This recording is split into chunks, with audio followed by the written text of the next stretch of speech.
All right. Some of you have asked me about the Secretary General's town hall meeting with staff in Afghanistan from the UN mission there. I can confirm that he did have a town hall meeting with staff today to outline what the UN system is doing to keep people safe and to keep our operations running. Most importantly, he was there to answer questions from staff in Kabul. He underscored that he said that he understands the staff's deep anxiety about what the future holds, and said that we are taking measures to keep our staff safe, and as well, and at the same time ensuring that we are able to staying and delivering in Afghanistan in the face of mounting humanitarian needs, and that he and other senior officials at the UN are strongly engaging with all actors in Afghanistan and other member states. Also this morning in Port-au-Prince, Ramesh Rajasingham, the Deputy Emergency Relief Coordinator, joined Haitian government officials and partners to launch a flash appeal to address the urgent needs of Haitians impacted by the August 14th earthquake, as well as Tropical Storm Grace. The emergency flash appeal requests just over $187 million to provide urgent assistance to the most vulnerable 500,000 Haitians in the impacted areas. The funding will be used to provide shelter, water, sanitation, emergency health care, food, protection, and early recovery assistance. Full details of the flash appeal are available online. And just as a reminder that tomorrow we will be joined by Mr. Rajasingham, as well as Bruno Le Marquis, the humanitarian coordinator in Haiti. And also this morning not in Iraq rather, but here in New York, the Secretary General's Special Representative for Iraq, Janine Hennis-Plasschaert, briefed council members. She said the clock is ticking with only 46 days left until Iraq goes to the polls on October 10th, and noted the Independent High Electoral Commission has reached several milestones. She added that the UN mission continues to provide technical assistance wherever it can to the commission.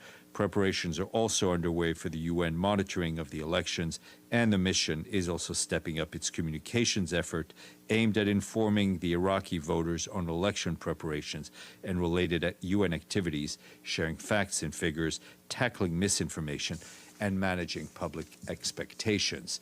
The special representative added that the elections clearly have the potential to be different from the elections of 2018, but warned they cannot be the sole responsibility of the Electoral Commission. She called on all parties to commit to transparent and credible elections in words and in deeds.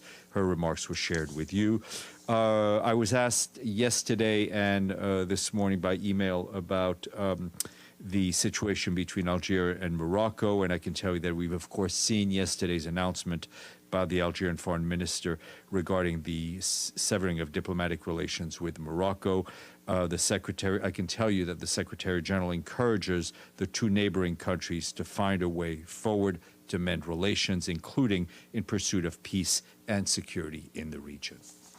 And in the Democratic Republic of the Congo, our colleagues at the UN Children's Fund are concerned about the impact on children of new cases of the bubonic plague in the eastern province of Ituri. They say the plague has been reported in areas that had not seen a case in over 15 years, and other cases in the areas where they had previously had very few or none. This is really near the border with South Sudan and Uganda. According to UNICEF, new research shows that children are especially at risk of contracting the plague. They're appealing for help to support impacted communities through rat and flea eradication campaign, as well as the construction of houses that are more resistant to rodents and dangerous insects. And our friends in Rome at the Food and Agricultural Organization today released a guide that says that forests and trees play a vital role in the meeting of the world's increasing demand for water and need to be managed for water-related ecosystem service. Launched during the World Water Week, the Guide to Forest Water Management is the first global publication to provide guidance on the contribution of forests for a holistic approach to water resource management, including the management, monitoring, and valuation of forests to deliver water-related ecosystem services. And I want to flag something from our friends upstairs at the UN News. They're launching a podcast tomorrow, which is all about the climate crisis. The podcast called No Denying It will have new episodes every week and will last until the beginning of COP26, which, as you know, is scheduled to take place in October in Glasgow in the United Kingdom.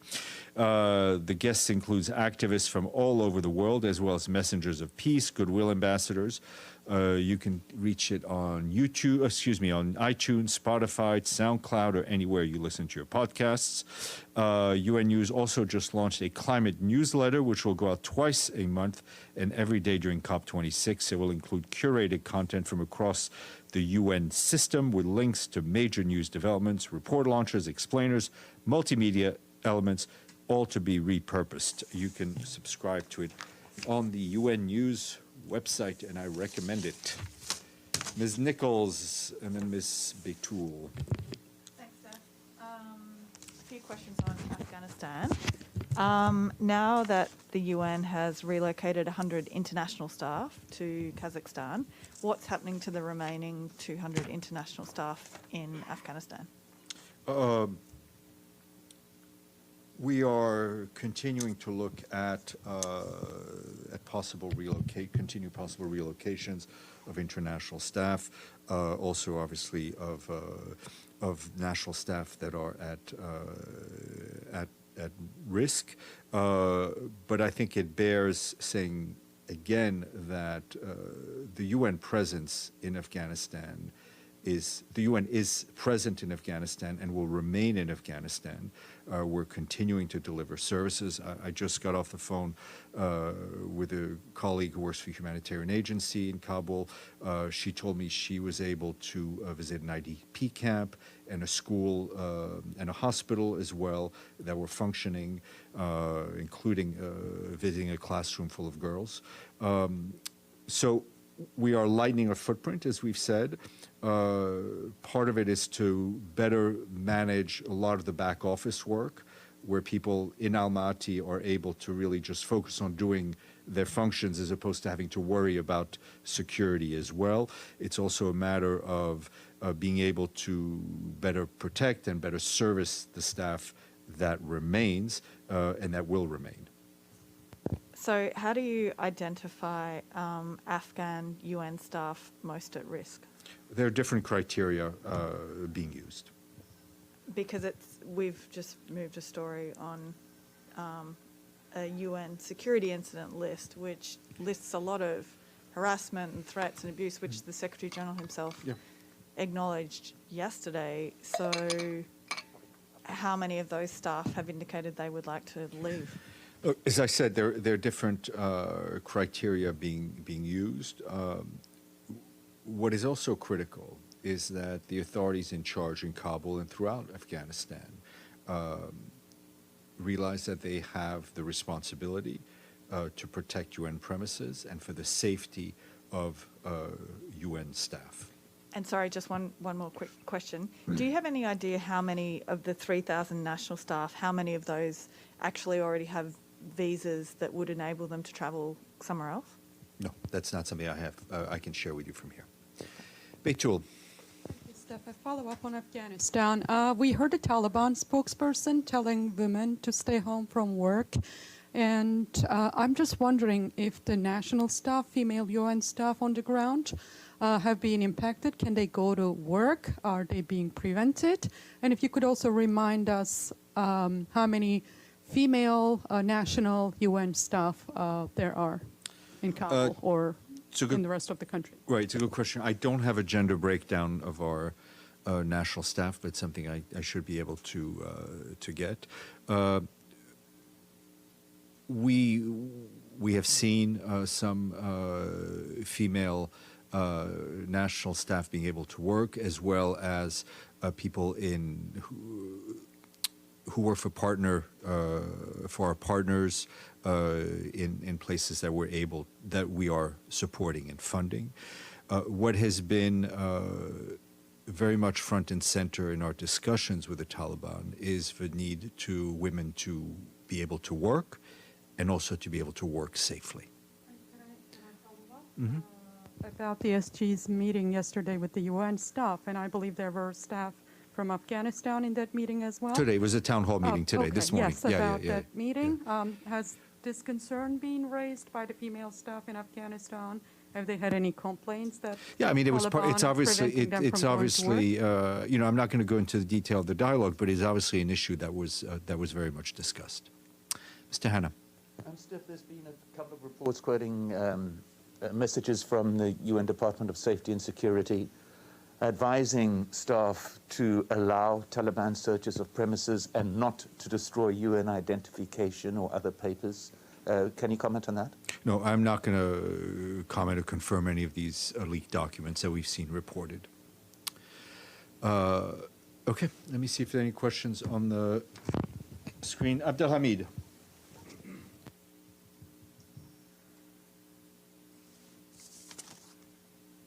Thank you, Stephane. I have two questions. One is about the escalation on the border between Israel and the occupied Gaza Strip. The Israeli snipers today shot and killed a Palestinian on the other side. And it looks like there is escalation in that part of the country. So if you have any statement in that. And the second, which is related, Anhar Addiq, a lady in jail, Anhar Addiq, she's 25, she's about to give birth in any minute, and she sent a letter appealing for international community and human rights groups to allow her to go and give birth in a decent hospital, not in a prison cell. I wonder if her heartbreaking letter had reached the ears of the UN, including Tor. I'm not aware of that case you mentioned in your second question. We can follow up. We've obviously been monitoring those developments in Gaza and in Israel, and we are very concerned about the escalating tensions and, of course, and the number of casualties that we've seen. Okay. Rick Gladstone. Rick. I have a couple of questions on Afghanistan. Thank you for the. Can you say how, if the United Nations has any of the Afghan employees of the United Nations in Afghanistan have left the country? Have any of them left the country? Yes, a number of them have been relocated. Can you specify? Can you specify how many? I cannot give you numbers. Okay, one other follow-up, if I might. Can you tell us when the United Nations first began to plan for a possible evacuation of the international staff? How long ago did that process begin? Sorry, say again. My question is, when did the United Nations start to plan for a contingency plan for the evacuation of international staff from Afghanistan? When did those plans first start? Contingency planning for worst case scenarios in Afghanistan have been going on for quite some time. Go ahead, Michelle. Did the contingency planning account for possible relocation of national staff? Contingency plans look at a various option. Relocation of staff is always an option, and it clearly has been an option here. I just wanted to give a bit more detail, I think, to Beitul, what you were about the national staff. Most of the national staff, the vast majority of national staff in Kabul are working from home, except some critical staff who are involved in certain obviously critical operations that can only be done from the office, but there's basically a policy for them to work from home. The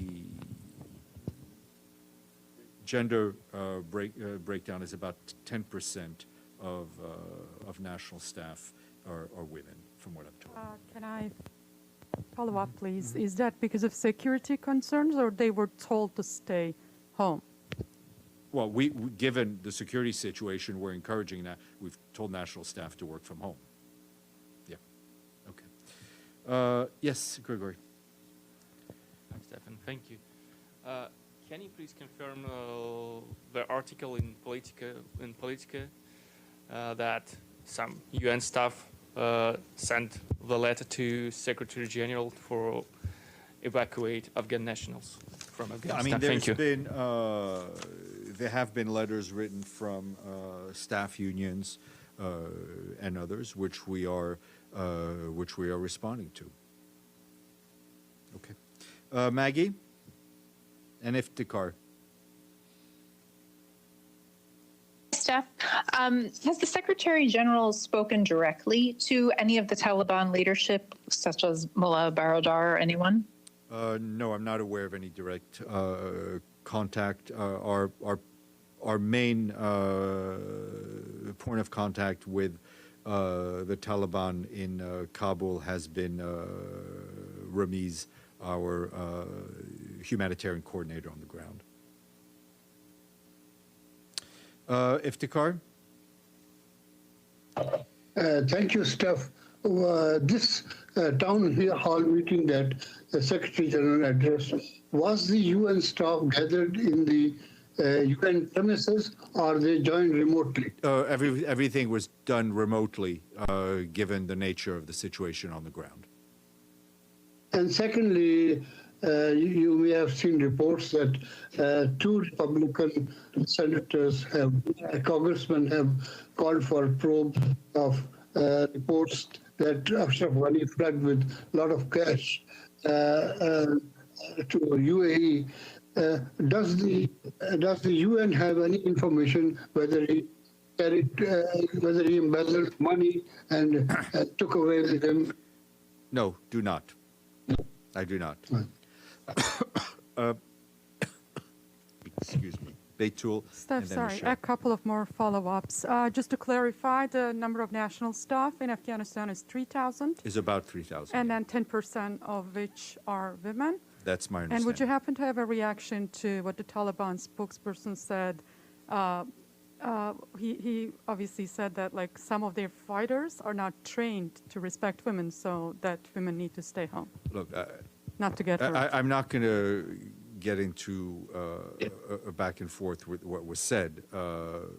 What is clear to us is that women, we work on principles that are unshakable. One of them is being obviously the equality of women and men, the rights of women to go about their lives, and given this context, their right to go to work and to work safely. Michelle. Sorry, just another follow-up. In the UN's dealings with the Taliban, has the Taliban told the UN they want the UN to stay? We are not. I mean, we're continuing our work, and it is clear that we are continuing our work under the. I mean, I guess the short answer is these discussions are ongoing, right? And that there is a recognition of the need for the UN to continue its humanitarian work. Iftikhar, and then we'll go back to Mike, and then Dulcie. I just asked. Sorry, Abdelhamid. I'm sorry. My bad. Thank you, Stephane. I just want to tell you that I sent the letter to Mr. Winsland, the Twitter account, and I will ask about his reaction tomorrow, if you don't mind. Thank you. Okay. Dulcie and then Mr. Hanna. Just to follow up again. Thanks very. Sorry. Yeah, go ahead, Dulcie. Sorry. Okay, is Deborah Lyons, where is she located right now? She's in Almaty. Okay, how long has she been there? She's been there for, I guess, 4 or 5 days. So she was in the second relocation airlift? I don't know which plane she was on. I think she's been there for about 4 or 5 days. And her deputy, where is she? Her deputies are in Kabul. Miss Lyons has been extremely focused on dealing with critical member states that will who may be able to assist the UN in terms of its security and safety of staff, both national and international. Mr. Hanna. Okay, so Go ahead, Dulcie. Go ahead. The national staff who've been relocated outside the country, they were able to so because they had dual visas? I'm not going into the detail of our operations regarding national staff, given the very obvious, delicate security situation. Okay, just one more question. Most of the people on the ground working for the UN are working in Kabul or throughout the country. But what does the picture look like? There is a smattering, as from what I understand, of international staff outside of Kabul. Obviously, Kabul is holds by far the vast majority of UN staff at this point. But we are operating in different parts of the country. Mr. Hanna. Steph, you mentioned the need for the UN to continue its work in Afghanistan, even in these circumstances. Have you identified the amount of personnel you will need to continue to work effectively? And would this be on a volunteer basis in terms of the staff who are prepared to stay behind to carry out this work? Well, staff, I mean, we work on a voluntary basis, right? The assessment of, I guess the short answer is all of that is still being worked out, right? We are ongoing with a number of programs. I think we've talked about WFP, UNICEF, UNHCR, WHO. Obviously, as the situation stabilizes, we will have a better idea of what we're able to do, what the humanitarian needs are, and what the staffing will be that we need to run those programs, and most importantly, the funding that we will need to run those programs. Okay. Yes, two more. Go ahead. Thank you, Stephane. I have a follow-up on this question, please. Do you have any kind of deadline or term by what you're going to relocate your personnel from Afghanistan? And do you have approximate number in total that you're going to relocate from Kabul? No, I think as we've been doing, we will announce large batches of relocation as they happen. But they will remain a sizable presence of international staff and obviously national staff in Kabul to continue the work we've been doing in Afghanistan. And frankly, not only the last 20 years, but the last 40, 50, and even longer in the case of certain UN agencies. One more question. It's never the final question. The final one. Does the UN have any concerns about the aid flow once Taliban take control of the Kabul International Airport? Well, as I said yesterday,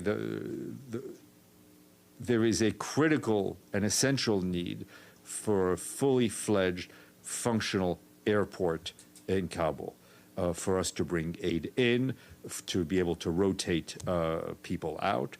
We can obviously bring some commodities through cross-border operations, but it goes without saying that a truck convoy in these circumstances is expensive and takes a lot longer to get to where it needs to go. Is that the only way for the UN to bring in international aid, humanitarian aid, into Afghanistan? No, I mean there are always different ways, and as I said, I think WFP or others have done cross-border truck convoys, but to have a functioning airport in Kabul that can handle large planes, cargo planes, is essential, right? As is having other airfields operational in other parts of the country. Okay. Thank you. Hasta mañana. You forgot me. I have one more. I could never, I overlooked you. Yes, go ahead. I'm sorry if you've addressed this before. Can you just clarify at least the percentage of the national UN staff, the Afghan staff in Afghanistan, who are working remotely? I think you said something about how a majority of them in Kabul are working remotely, but what about the entire country? It's a good question. My understanding is that those who can work remotely are doing so. Obviously, there's some where there's program delivery going on in terms of emergency aid. People have to be present. But the vast majority of UN staff is in Kabul, and except for a few critical people who have jobs that can only be done from offices, those people are being told to work from home. Okay. Thank you, and see you tomorrow.